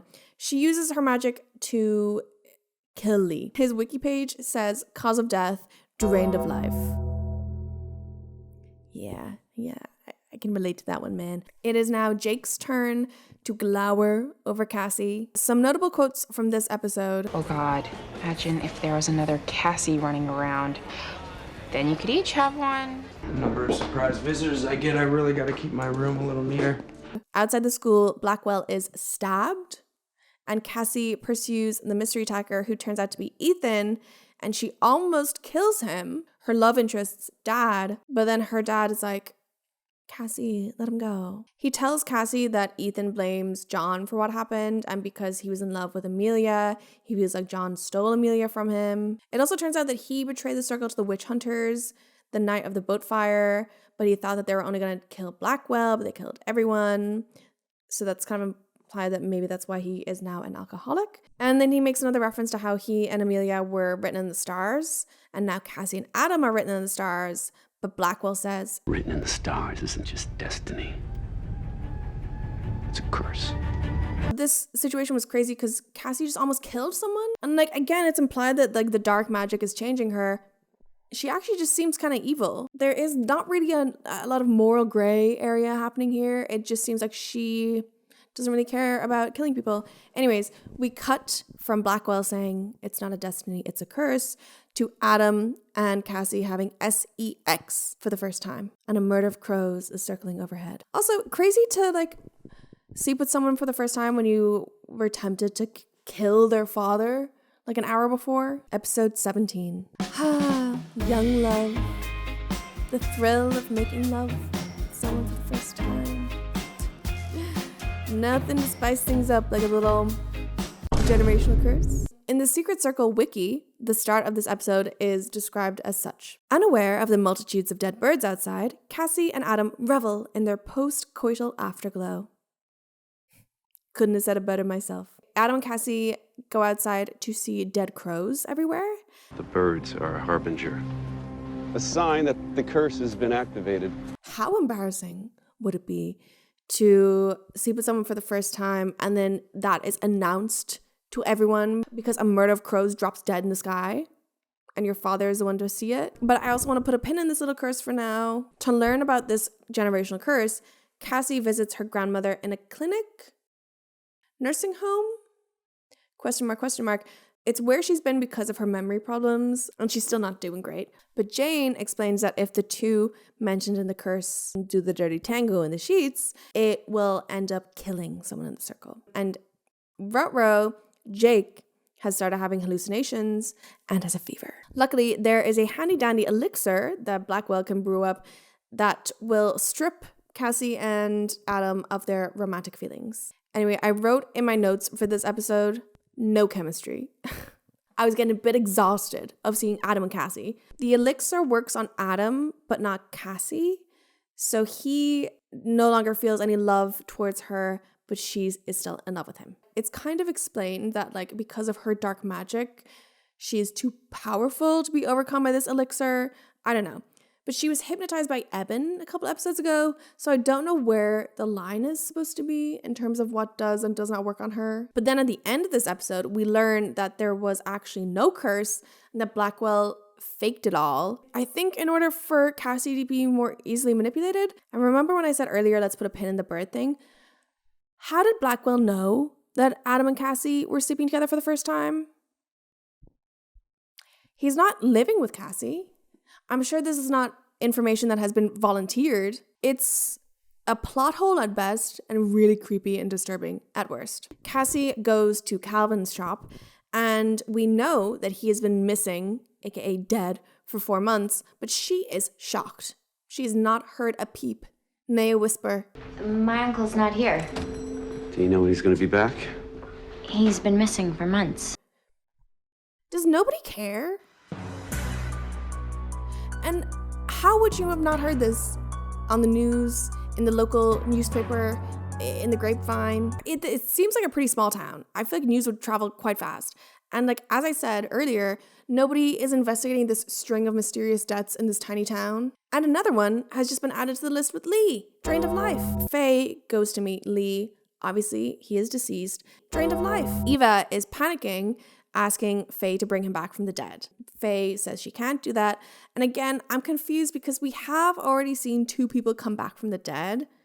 So it's not like it's impossible, but I don't know whether this is a thing of like Faye doesn't know this or it's beyond her capabilities or she doesn't want Lee back. I don't know. But Faye tricks Eva and strips her of her power. This episode may sound action-packed, but I wrote down in my notes, boring ep. There is also like more stuff with Charles and Dawn scheming and Blackwell scheming.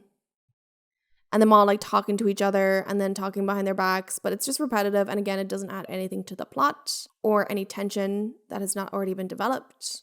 Like we know the circle's in danger and dark magic is dangerous, blah, blah, blah, blah, blah. But we're still getting scenes hammering home like the witch hunters are coming. Dark magic is dangerous. We know. We know. Episode 18, special appearance from Brett Dyer, Michael from Jane the Virgin. Love him. So there's kind of two little plot lines going on here. One plot line, Faye and Melissa are flirting with some hockey players. And the other plot line, Jake's old witch hunter friend Samuel arrives into town in a panic, saying Eben is resurrecting demons. Little bit of a contrast in the weight between these two plot lines. And I know I did say that I wanted more kind of normality for character development. But the contrast between this like super high stakes demon battle and the girls being like, ha ha ha, la la la, hockey players, hot. It's a bit of a weird tonal shift. They face off with Eben and Jake's friend Samuel, who's actually been possessed by a demon. Cassie uses her dark magic, and then shocker, turns out that Blackwell also has magic. But we actually, as an audience, we already knew that because he manipulated all the circumstances around the fake curse. So this wasn't a plot twist for us, just the characters, I guess. Eben manages to resurrect demons, and then he leaves. Back at the abandoned house witch headquarters hangout spot, Blackwell gives a speech about witches being oppressed. We can't just sit back and be victims anymore. We gotta rise up. And I want to pause for a little bit of a discussion break here. I have made a full video about witches before, and like witches in film and what they signify, you know, the history of witches, blah, blah, blah. And it's important to note that the notion of the witch in history is very heavily tied to gender. You know, the persecution of witches back in the day lay in the oppression of women and fear of women's power and agency. A lot of accused witches were poor, they were unmarried women, they were widows, healers, midwives, etc. They were typically women who were feared for their kind of like unrestrained power in terms of like they maybe weren't married to a man, their husband died, they were working in these kind of like more feminine circles or whatever. There were men accused and persecuted too, but the majority were women. And as I said, the oppression of witches in history is directly tied to women's oppression. I then find it a little odd when the person who is soliloquying about witches' oppression and having to like rise up and like, you know, not be beaten down by the man anymore is a man, is a male witch, a white man at that. And the like all-powerful dark magic ancestor was also Francis Balcoin. I think with the subject matter of witches, it could have been a really interesting opportunity to explore female agency and power, the impulse to oppress women and restrain their power, etc., etc. But we don't really get that at all. And like, I haven't mentioned this, but it's obvious if you're watching this, that it is a very white show. The only people of color in the cast are Melissa and then Eben, the latter of whom is a villain. Anyway, Blackwell ends his speech saying that they need to find all of the crystals to make up a crystal skull, which is like the most powerful weapon in the world or something. Okay, notable quote of the episode, please. I'm grateful that I never have to see Adam bat his oversized lashes at her undersized head ever again. Thank you. Episode 19. Faye finds and reads her mom's old journal from when she was a teenager, where she's gushing about Blackwell.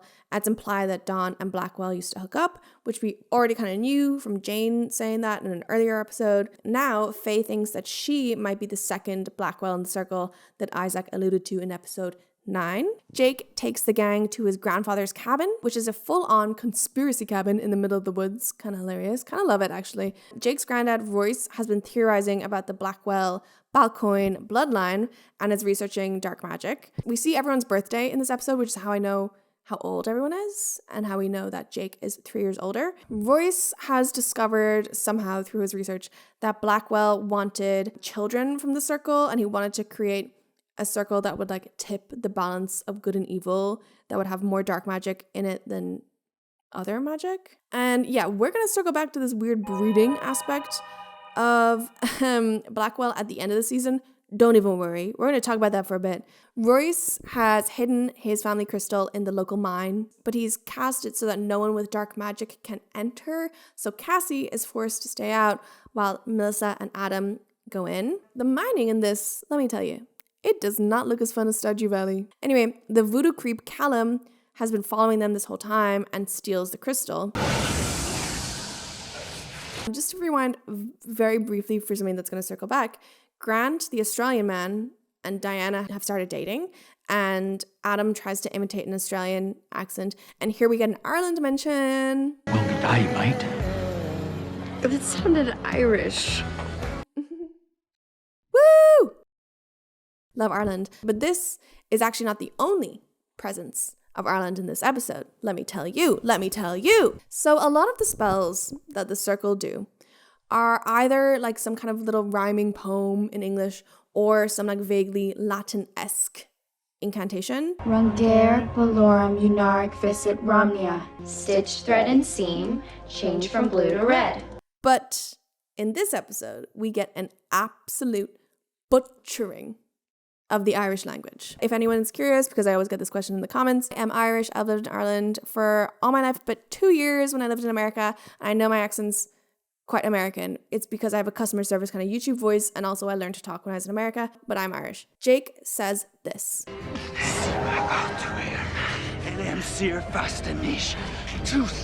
And how you would actually say this is Kibe arch to air on I'm sure archnuk tussa. And what does this beautiful poetry mean? Utter nonsense. Literally, it means wherever you are, the future tense, yours. And I'm sure Oshchinook is a grammatical term, which means the future tense. It does not mean future in like, in the future sense. It means the future tense, grammatically. And I can only imagine that someone tried to translate future and they put this in by mistake. And this reminds me of when in Buffy the Vampire Slayer, they were going through some kind of ancient text and there was a page with Irish on it, which was the announcement of new bus lanes in Dublin. I talked about this in my worst books of book talk video, where I was talking about writers using Celtic languages and Celtic culture as some kind of like shortcut to make things seem exotic. Yeah, can we stop? It's really lazy. It's really boring. And if you're going to use Irish, at least use it and pronounce it correctly. Good of Mila Mahawiv. Thank you. Okay, so back to the plot. Charles and Jane plot to kill Blackwell. I guess Jane is back to normal. I don't know. Charles might have undone the memory spell on him. I don't know. Unclear. But they're plotting to kill Blackwell. But when Charles tries to kill him, turns out that Blackwell had like swapped the spells or something, and so Charles ends up killing Jane. So now Cassie's grandmother is dead. Another tally in the count. Man, I really didn't like this because Jane was like a side character, kind of main character. Then she disappeared for 10 episodes. Then she came back and immediately died. Also, the tension around her like memory manipulation came to nothing. Just a note as well on Charles's story arc. He was ruthless enough to murder Amelia in cold blood at the very start of the season. Let's not all forget that he was the mystery man at the very start of episode 1 who killed Cassie's mom because he wanted Cassie to come to town in order to get the circle so he could get his own power back. But now, all of a sudden, he's had this weird like change of heart and he's terrified of Diana getting into danger and will do anything to protect her. His storyline, along with Dawn's and Ethan's, is so meandering, and like all of these conflicts are set up where they're all fighting with each other and they come to nothing. And sometimes they're framed as like these big baddies plotting something, and then sometimes they're just concerned parents.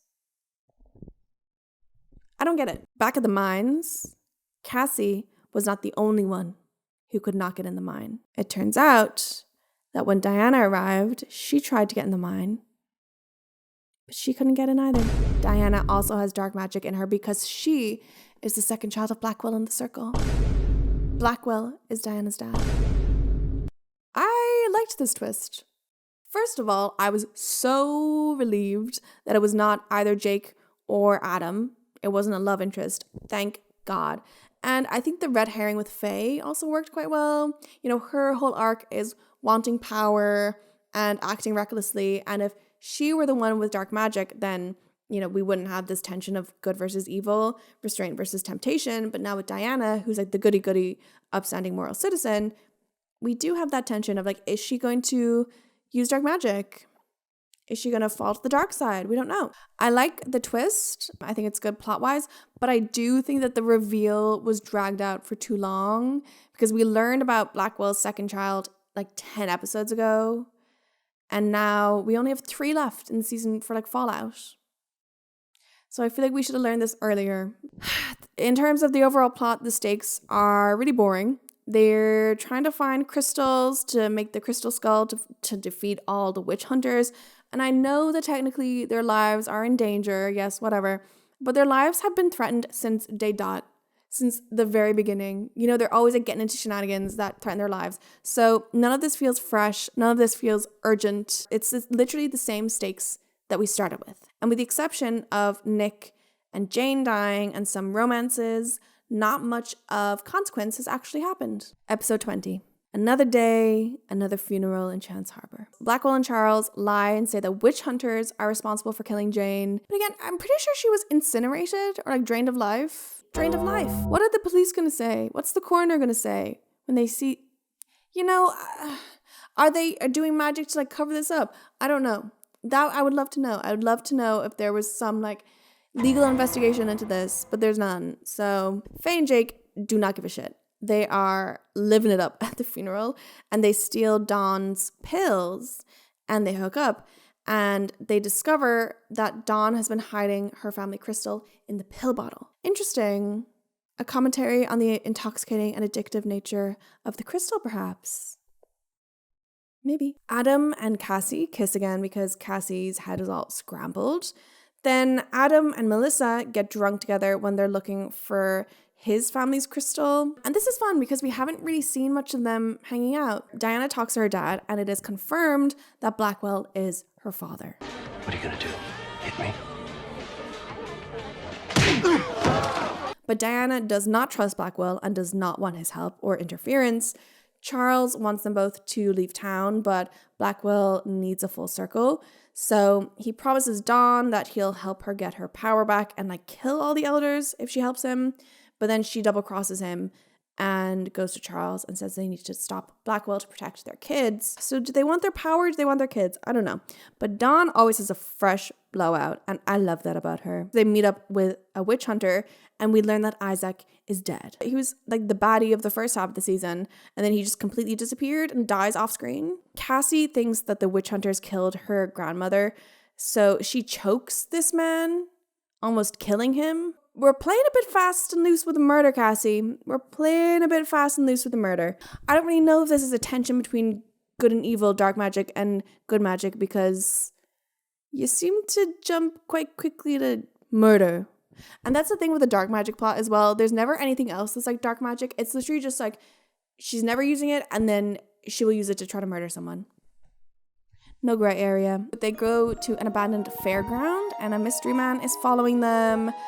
Faye and Jake reminisce on their date in the fairground, and then they stumble upon all of the witch hunters, DEAD. The mystery man attacks Cassie and Diana, and who is it? It's Nick. This twist felt very manufactured for shock value. It didn't make sense to me why he's been dead for 15 episodes and all of a sudden comes back. And it's explained that like Nick, the human, died, but the demon is possessing his body. But it's kind of muddied. I don't understand. I tried to understand, and I think it is incomprehensible. But when Nick is running away, again, Cassie almost kills him. As I said, I understand the dark magic influence, you know, seduction of power, but it doesn't feel like that. It feels like you just want to kill people. Episode 21, Prom. Cassie connects to this crystal's energy because apparently the crystals have a special connection to Balcoin blood. Why? I don't know. She doesn't know. Nobody knows. Again, unexplained, chosen one narrative nonsense. She's able to like tap into the crystal and be transported back to a memory. And she sees her mom talking to Diana's mom. So she goes to Diana to help see the rest of the memory and track down the last crystal that they need. All we need is your blood so you can keep your moral outrage intact. They decide to do it the next night, which is prom night. Again, another dance. Okay, we see Cassie go into the school on her own, use the crystal and go into the memory, whatever. But then she says that they should do it during prom because the school will be open and everyone will be distracted. But you had no problem breaking into the school on your own. So I don't know why this is being presented as a solution when there's actually no problem or barrier in the first place. Melissa goes to the abandoned House Witch headquarters hangout spot, and demon zombie Nick tries to manipulate her into giving him a crystal. We get this little circling cinematography moment, and then Nick throws a tantrum and literally sounds like a toddler. Exactly the way you left it.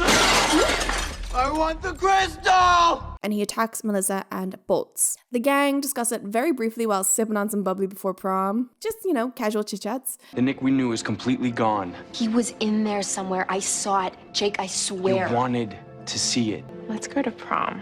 Faye takes Jake to prom. Again, this 19-year-old who looks 33. Fine, whatever. We've moved past it at this point. We get another cute scene of Melissa and Adam where Adam's trying to cheer Melissa up, and I like that dynamic. I think it's cute. I hope that this wasn't a setup for romance in the future, but it did only start happening after the love elixir debacle. So I don't know. Diana and Cassie enter this memory and go back in time. Amelia says that Blackwell is using them, and they fight, and it turns out while they were having this conversation in the high school in the hallway between classes, they've already had their kids. This brings up a point that's been bothering me for a little, and we see it confirmed in a flashback a little later, but all of the Circle's parents had children the same year. All of these kids were born, except Jake, the same year. All the parents were the same age, and they were all still in school. And Jake is 3 years older, which means that his parents had to have had him when they were 14, maybe 15. And nobody thought that this was crazy, that 6 groups of teenagers were pregnant at the same time in school. Yeah. I don't really understand why all the parents had to get pregnant as teenagers. I feel like we could have maybe aged them up a little. And this means that John, Charles, Ethan, Dawn are all 34 years old. All of these characters are supposed to be 7 years older than me. Sure. I made a video about teen pregnancy, by the way, if you want to learn about that. But also, there's references, these people were also married. But they die not long after it's literally implied that Amelia is about to die either that night of this memory or not long after. And they're in school. So they're married and have kids. And we learn that Blackwell did magic to make sure that all 6 kids would be conceived the same year so they'd all grow up to form a circle. He used magic on the others in the circle to make sure they conceived with their boyfriend. Which means your 6 children will grow up together. Crazy. So Diana and Cassie realize that Blackwell has just been using them and they are pissed. Diana is especially angry that Cassie has let him into their lives. And we get this crazy line delivery. Half of our parents are dead because your mother couldn't see him for what he really is. Until it was too late. Demon Nick strolls up to the school and walks past this group of students smoking outside. And none of them recognize that this is the boy from their school that died a few months ago, who is now back alive. Okay, he gets the last crystal, and while the gang are chasing them, Faye says, I knew I should have brought demon chasing shoes. The humor in this show doesn't quite hit the mark. They never really hit the balance because I feel like they just think that shoving 1 or 2 quippy lines from Faye into an otherwise serious scene will work, but it just makes the tone quite weird. Blackwell tortures Charles by recreating Amelia's death. Diana finds him having a mental breakdown, and Charles confesses that he killed Amelia, so she storms out crying, and Grant, the Australian man, picks her up. Yeah, no, you would be having a tough time. You would be having a tough time with that one. Nick meets Eben in a junkyard and wants to swap the crystal for the demon. I'm unclear what this means. I don't know if there is a human Nick in there saying that if I give you the crystal, you can take the demon out of me. But we know that Nick was dead. Also, if he weren't dead, then Jake would not have just taken his place in the circle. I don't really know. They all fight over the crystal. Melissa stabs Nick and he immediately drops dead. Sure, Eben kidnaps Faye and Blackwell has the crystal. We've made it. It is episode 22. It is the finale. It is the last ever episode of The Secret Circle. And this episode is called Family. So Vin Diesel and the Fast and Furious. Family. Blackwell convinces everyone to make the crystal skull to save Faye. You guys are actually idiots. You are so estúpido. You know that he is evil and manipulative, and you're going to listen to him and make the quote-unquote worst weapon, most powerful weapon in the world? Are we then supposed to be surprised when he double crosses them? Because he obviously does. Right? Cassie and Diana form all the crystals into this giant crystal skull. And the CGI in this is, in a word, bizarre. In the process of doing this, they unbind the circle, which means that everyone has their individual powers back. So Faye is able to break free and get her phone, and she calls her mom. And this is the first time in the entire season that Faye tells her mom that she knows that she's a witch and everything, and they talk about magic. And this is ridiculous. And I kind of forgot about because we've been seeing each of them on their own individual magic plot lines. Like, obviously Dawn knows that they are practicing magic. And like, I don't know. It's just bizarre. Charles's mom comes back in a flash and she gives Dawn and Charles her magic power. Sure. Melissa and Jake go to the boat to save Faye, and they're all attacked by Eben, who has the power of a bunch of demons. He sets a fire trying to kill them, but then Charles creates a diversion and Dawn swoops in and saves them. And it turns out Charles exorcises the demons from Eben into himself. Jake sticks Eben, and Eben immediately dies. And the now demon-infested Charles, in an effort to like protect everybody else, jumps off the boat. Launches himself into the sea. Blackwell, obviously evil and scheming, knocks out Diana and Cassie to take the crystal skull, and he brings them all back to the abandoned House Witch headquarters hangout spot, and he reveals that he used the threat of the witch hunters to manipulate the circle into finding all the crystals. He is responsible for the boat fire 16 years ago, and he orchestrated all of that so that in 16 years' time, he would be able to manipulate the circle of now teenagers because they would all be like orphaned or semi-orphaned and thus more vulnerable and easily manipulated. There are also 4 other like Balcoin/Blackwell children coming from like different towns so that there will be a circle of 6 Balcoin children. This also means that as a teenager, Blackwell was going around impregnating other women in other towns. So Blackwell starts a ritual that will kill every witch without Balcoin blood, and all of the witches start burning. And he says some weird things about like a pure race and killing people with weak blood. The time has finally come for a cleansing. The perfect circle, the purest race. Right. But Cassie and Diana use their dark magic to overpower and kill Blackwell. And I'm sorry, but this scene, first of all, it looks so goofy. Also, it's over too quickly. Like, it was that easy to defeat the antagonist of the entire season? That's it? Okay, Faye and Jake kiss. Faye and Melissa celebrate having their power back. Jake unwraps some weird gift from his granddad. I was so sure that Charles was dead after leaping into the ocean, but apparently he's not. At the end, he's being put into a trance like Heather. I don't know how he survived that, but okay. The circle give the skull to Adam to destroy because he's the most like morally straight or whatever. But at the end, we get this goofy scene of Adam looking crazy. Like, I guess he's getting seduced by the power of the skull, but it's a little excessive and cringe. Diana leaves to drive across the country with Grant, the Australian man that she's hung out with thrice, and she sees the Balcoin mark on her palm. Cassie stares at hers as she lights a fire, giving very much indulging in the dark magic, and 4 strangers stand on an overlook. We zoom in to see their palms also have the Balcoin mark. The other children have arrived. And that's it. That is the end of The Secret Circle. We are left with a cliffhanger that is never resolved. So let's talk about the cancellation and why I think it was cancelled. Friendly reminder, just in case you're enjoying this video, to maybe leave a like, a comment, a share, a subscribe, just in case you want to. The second half of the show, post mid-season finale, dipped in terms of ratings, and I would also say in terms of quality. Episodes 10 to 22 are significantly weaker.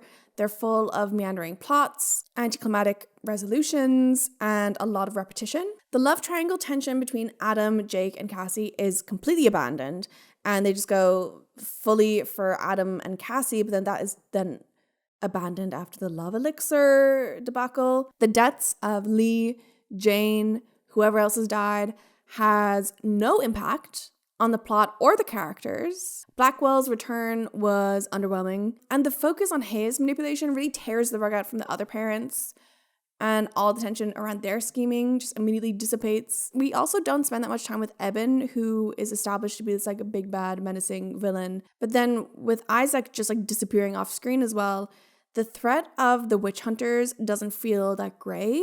We don't get that much screen time with the actual witch hunters. We just get a lot of references like in dialogue to them coming or like the threat of them, whatever. Demon Nick's return felt like a very cheap thrill, especially when he's only there for like 5 scenes. I also still just can't get over the weird child breeding plot. I feel like there's not enough discussion of that, and also the logistics of 6 teen pregnancies in one school in 1 year, and then 4 others in a different town or in a different...